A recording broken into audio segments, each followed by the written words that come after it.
단기적으로 중국의 국경절 이후 미국 주식이나 비트코인 시장 같이 상승할 수 있다. 이유를 뭐라고 말씀드렸냐면,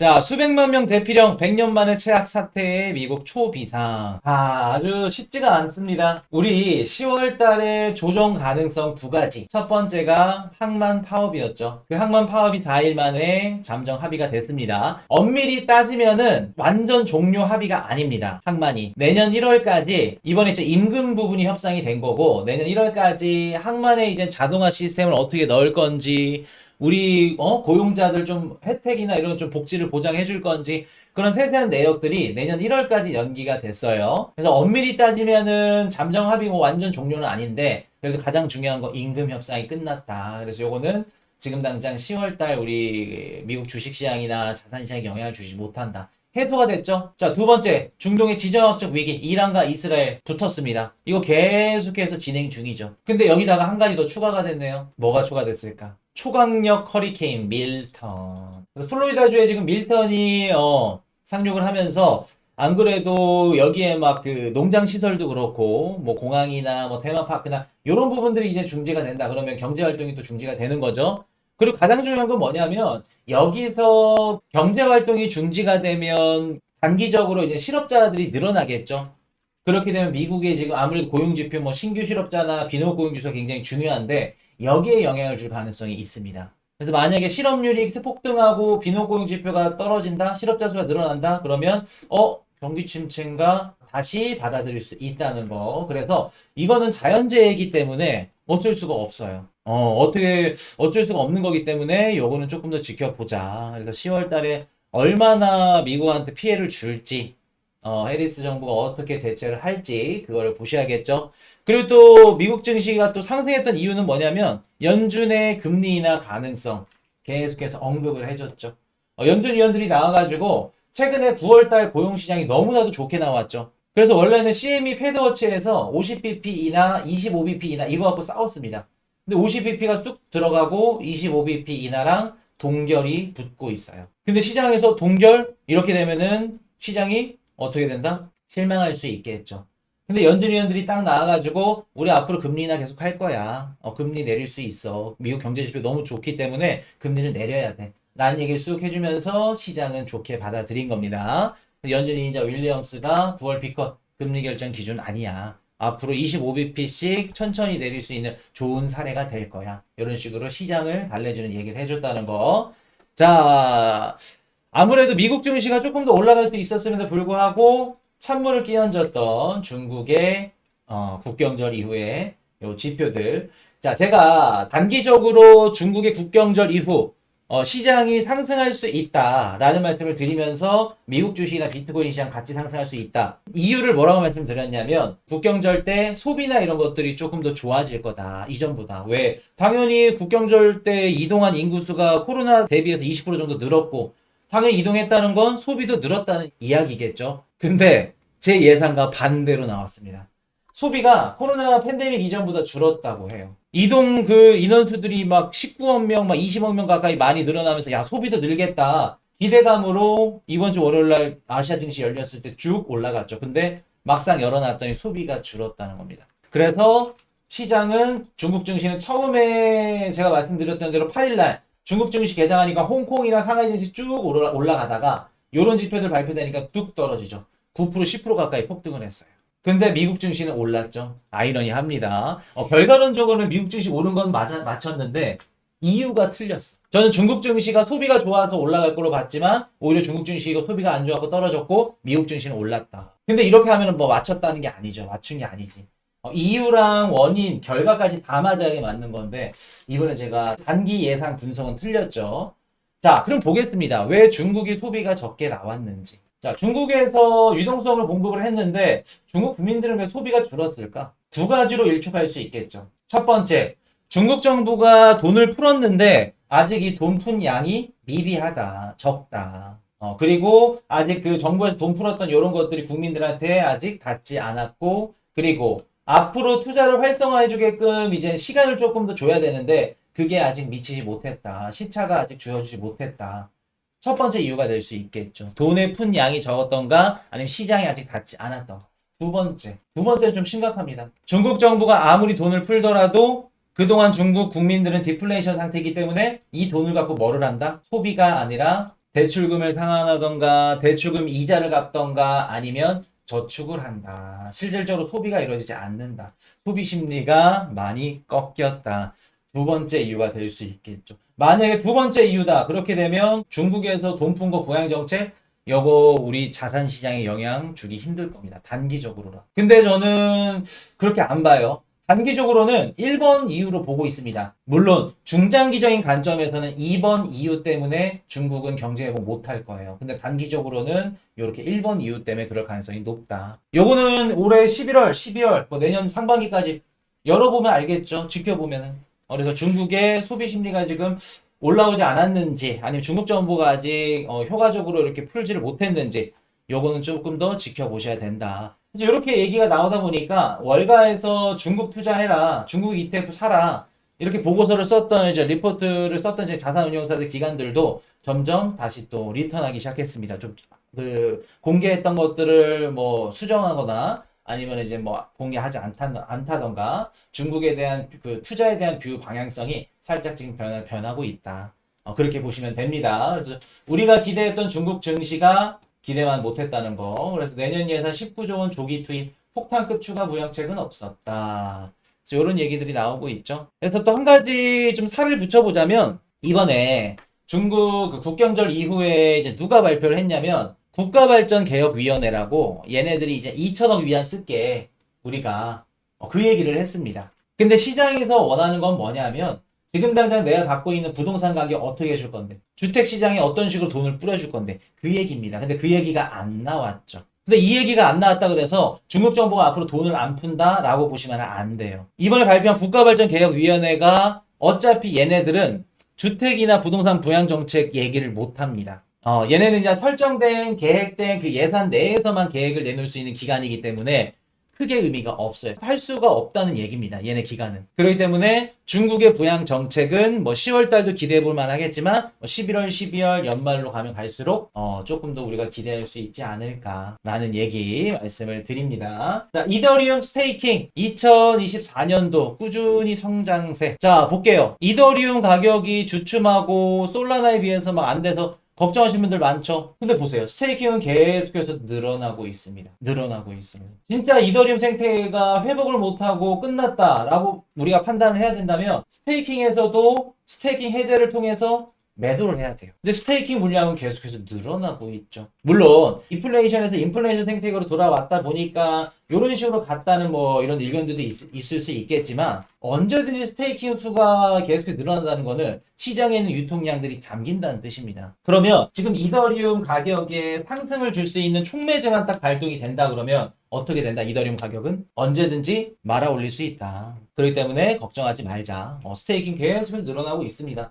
이더리움 가격이 상승할 수 있는 촉매제만 발동이 되면은 이제 끝나는 겁니다. 그런데 이제 그 촉매제가 어떤 것들과 연관돼서 발생될지 그건 지켜보셔야겠죠. 자, 카나리아 캐피털 미국 SEC의 리플 현물 ETF 신청서를 제출했네요. 자, 이런 식으로 리플 우리 현물 ETF 할게요 제출했다고 합니다. 이거 보고 어떻게 생각하세요? 야, 이더리움 다음 현물 ETF는 리플이니까 리플 사야겠다 라고 생각 드시나요? 카나리아 캐피털 들어보셨어요? 우리가 비트코인, 이더리움 현물 ETF 승인이 됐죠. 두 번의 전례를 보고 우리가 깨닫게 된 게 뭐죠? 두 가지 사례를 보고 깨닫게 된 거.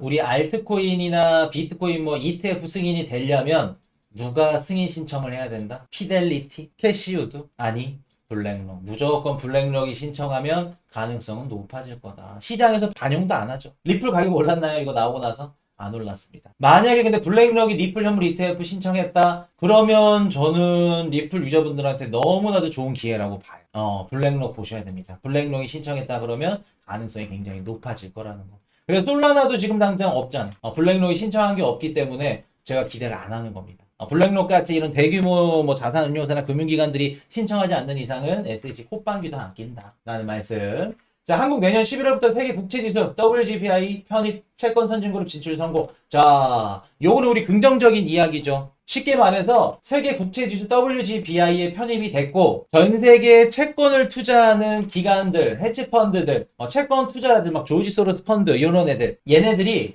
앞으로 우리 한국 국채를 조금 더 다양하게, 더 많이 담을 수 있다는 가능성이 높아진다는 얘기입니다. 쉽게 말해서 우리가 전 세계 이제 선진국 증시 그 지수에 편입이 되기 위해서 수많은 노력을 하죠. 공매도고 어떻고 해서 이제 그 선진국 증시에서 요구하는 이 요구 커트라인을 이제 들기 위해서 굉장히 노력을 합니다. 노력을 하는 이유가 뭐냐면 채권 투자자들이든 기관 투자자들이든 자동으로 포트폴리오 분배를 해요. 예를 들어서 아시아 국채를 사야 된다. 그러면 WGBI에 편입이 된 아시아 국채를 사자. 그러면 자연스럽게 한국 국채가 필요 없더라도 아시아 국채에 들어가기 때문에 한국 국채, 뭐 일본 국채, 뭐 이런 식으로 들어가는 겁니다. 마이크로스트래티지가 그 S&P 500에 뭐 편입이 되고, 전세 글로벌 증시 그 지수에 편입이 된다. 그것도 똑같이 마찬가지예요. 기관들이 마이크로스트래티지가 싫더라도 매크로 매매를 통해서 마이크로스트래티지를 담을 수밖에 없다. 그러면 비트코인을 싫어하는 기관들 투자자들도 담을 수밖에 없는 거고 똑같이 한국 국채를 담기 싫어도 담을 수밖에 없게끔 되는 겁니다. 그러니까 비중을 그 포트폴리오에 이제 분배 우리 배분 비중 중에 우리 한국 국채가 포함이 되는 거겠죠. 이렇게 되면은 뭐가 달라지냐면 당연히 한국의 국채 수요가 늘어난다는 건 어떻게 된다? 미국 국채 수요가 늘어난다는 건 달러 가치가 올라간다는 얘기겠죠. 똑같아. 한국 국채 수요가 올라간다는 건 우리 지갑에 들어있는 심사인당 10,000원짜리, 1,000원짜리 원화 가치가 올라간다는 얘기입니다. 원화 가치가 올라간다는 건 원화로 살 수 있는 강남에 있는 부동산, 빌딩, 한국 주식, 삼성전자, SK하이닉스 얘네들 가치도 올라간다는 거예요. 그렇기 때문에 우리한테는 긍정적인 이유의 가능성이 높겠죠. 원화 가치가 상승됨에 따라. 그래서 제가 항상 말씀드렸던 게 아직 한국 주식도 그렇고 원화도 그렇고 글로벌 그룹이나 이런 증시에 반영이 안 되어 있어. 포함이 안 돼 있어. 그렇기 때문에 우리 삼성전자, 원화 가치, 한국 부동산, 건물, 빌딩 다 저평가되어 있다는 겁니다. 부동산 커뮤니티 뭐 유튜브 보니까 이렇게 얘기하더라고요. 한국 부동산은 답이 없대. 건물이랑. 왜? 인구수가 계속해서 증가하지 않기 때문에. 살 사람이 없는데 집 가격이 어떻게 오르냐. 정말 무식한 얘기죠. 물론 지방은 가능할 수 있습니다. 해당 지역이나 좀 근교 외곽 쪽, 뭐 땅끝 이런 쪽으로 가면은 당연히 그럴 수는 있겠지만 수도권 저는 아직도 저평가라고 봐요. 전체적으로 부동산 가격이나 건물 가격이나. 왜? 우리가 환율적으로 접근해보자. 그러면 우리가 뭐 인구수가 적고 이런 거 인구수는 나중에 한번 제가 특집으로 다뤄드리겠지만 한국에 들어오는 이민자들로 충분히 해결할 수 있어요. 우리가 지금 막 이민자들 보면은 막 색안경을 끼고 막 외국인들 막 저리 가세요 뭐 불안해요 위험해요 무서워요 그러죠. 앞으로 10년 후 20년 후 달라질 겁니다. 불과 10년 전만 하더라도 지금 초등학교 보면은 웬만한 경기도에 서울 거는 아닐 거예요. 경기도 이쪽권에 이제 좀 공장단지 많고 그런 주변에 있는 초등학교들은 이미 다 어때요? 한국 그 어린 아이들이 아니에요. 초등학생들이 다 어떻다? 새터민부터 시작해서 유색인종 다인종들이 굉장히 많아요. 그러니까 10년 전이랑 지금이랑 아예 모두 다른 거지. 여기가 경기도 그 지역이 맞나 싶을 정도로 지금 초등학교 한 반에 진짜 외국인 분들 많은 반 같은 경우는 한 절반 가까이 될 거로 봅니다. 그만큼 요게 이제 시작일 뿐이에요. 앞으로 요게 경기도, 서울 계속 중심지로 계속해서 갈 겁니다. 안산도 그렇고 경기도 부천도 그렇고 공장단지 이런 쪽 굉장히 많아요 요새는. 그래서 요게 이상한 게 아니다. 어떻게 보면 우리가 경제적으로 접근을 한다 그러면은 앞으로 바뀌어야 될 일들이다. 라는 말씀 드리고 자 스테이블 코인 USDT 중국 투자자 증시 복귀로 딥패기 자 스테이블 코인이 USDT가 중국 투자자 증시 복귀로 딥패기 났대. 저는 이렇게 안 봅니다. 저번 방송에서 중국 주식 투자하려고 비트코인 팔고 중국 주식 사러 간다. 그래서 USDT가 프리미엄이 뭐 떨어졌다 이런 얘기 했었죠. 저는 이거 아니라고 봤죠. USDT가 딥패기 났다. 저는 요거를 어떻게 보냐면은 유럽에서 그 코인베이스가 지금 USDT 관련해서 거래상들을 다 철폐하고 있죠. 미카나 유럽 그 라이선스 법안을 취득 못해서 아마 그것 때문에 딥패킹이 나지 않았을까 라는 생각을 해봅니다. 기관들이 일시적으로 바꾸면서. 그렇기 때문에 이게 뭐 중국 투자 때문에 간다? 저는 그렇게 안 봐요. 유럽에서 뭐 코인베이스 얘네들이 USDT 상장 폐지하면서 그렇게 디페깅 영향을 줬을 걸로 본다는 거. 자, 24, 25 시즌 프리미어리그 암호화폐 기업가 2,300억 스폰서십 계약. 요거는 뭐 우리 3, 4년 전부터 얘기 드렸던 기억하실 겁니다. 앞으로 UFC, 뭐 야구, 뭐 메이저리그, 프리미어리그 축구, 그리고 뭐 전 세계 뭐 또 뭐 있어? 풋볼, 그리고 뭐 복싱, 요런 데 스폰서로 들어가는 기업들 50% 이상이 제가 봤을 땐 암호화폐 기업이 될 겁니다. 예전에는 첼시의 뭐 구단주, 뭐 후원사들, 뭐 삼성도 있었고요. 맨유 같은 경우에는 그 보험사 있었죠. 그러니까 우리가 딱 박지성 선수 때 그 유니폼이랑 지금 맨유 유니폼 보시면은 조금 달라. 그러니까 예전에는 막 보험사들, 아니면은 뭐 이런 금융기관들, 은행들, 아니면 뭐 삼성같이 이런 기업들이 스폰서십을 했다 그러면 지금은 암호화폐 거래소, 아니 암호화폐 뭐 코인 발행 재단 얘네들이 합니다. 그래서 이렇게 어떻게 보면 스폰서십으로 이렇게 광고하는 주체가 많이 바뀌었다. 그 뜻은 무슨 뜻이다? 우리 암호화폐 시장이 커지면 커질수록 산업이 계속해서 성장하고 그만큼 광고나 이런 스폰서십 이런 그 전체적으로 암호화폐 시장이 커진다, 확장된다, 확장되는 계기다. 우리 UFC나 축구 그 전광판 보시면은 다 암호화폐 거래소입니다. 막 크립토닷컴, 알리안츠, 뭐 SIG 뭐 이런 애들이죠. 보험사, 금융사, 은행 이런 애들이 했다면 지금은 암호화폐 거래소, 기업들 얘네들이 많이 한다. 앞으로 이제 암호화폐가 우리 실생활에서 절반 이상, 최소 50% 이상 보실 수 있는 모습을 보시게 될 거다. 자, 미국 법원 FTX 파산 계획 승인. 자, 요게 제가 예전에 이게 어떤 상환 방식이 현금으로 하느냐 아니면 코인으로 하느냐에 따라서 악재가 될 수도 있고 호재가 될 수도 있다. 지금 하는 얘기로 보자면 일단 FTT 토큰은 가치가 0으로 명시가 된다고 합니다. 표기가 된다고 해요. 그리고 FTX가 파산했을 때 그 당시 비트코인 가격을 달러로 환산해서 준다고 합니다. 예를 들어서 내가 비트코인 3개를 날렸어. 그러면 지금 비트코인 가격이 뭐 1억이라 치면은 3억을 줘야 되는 게 맞는 건데 그냥 그때 당시 비트코인 가격을 달러로 환산해서 준다고 해요. 그렇기 때문에 FTX 파산 돌려받을 수 있어서 좋기는 한데 좋은 것도 있는 반면에 기대 수익률이 조금 낮아지고 잠겨있는 동안 이자라도 조금 받아야 돼. 그런 것들이 좀 없으니까 조금 아쉽긴 하다. 그리고 이제 우리 시장에 굉장히 좀 중요한 역할을 하는 건 뭐냐면 요 반환되는 게 달러로 줄지 현금으로 줄지 아니면 스테이블 코인이랑 같이 이렇게 줄지. 만약에 현금으로 주거나 뭐 스테이블 코인으로 준다 그러면 저는 호재일 수 있다고 봐요. 한 160억 달러 정도 상당의 상한이 된다고 하니까 요 금액이 저는 다시 한번 비트코인 최소 절반은 비트코인 시장으로 들어올 수 있지 않을까. 그래서 만약에 현금으로 준다, 코인으로 준다 그러면 이건 악재로 보고 현금으로 준다 그러면 이건 호재로 봅니다.